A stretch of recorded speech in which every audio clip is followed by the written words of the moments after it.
бізде Жанатас қаласында жоқ пәтер бізге от оқиғасы болды. От оқиғасы салдарынан 5 бала қайтыс болды. Соған байланысты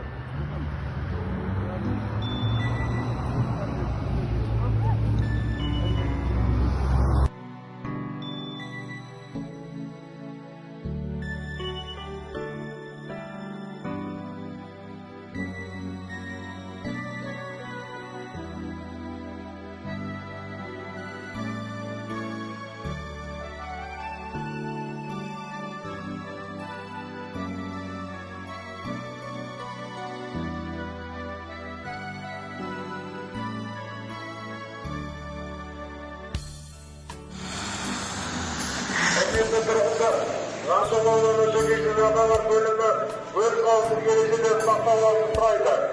Кішкентай балаларды үйге қалдырмаңыздар. Бұл тұрғындар өте қауіпті. Уважаемые граждане, создайте меры пожарной безопасности.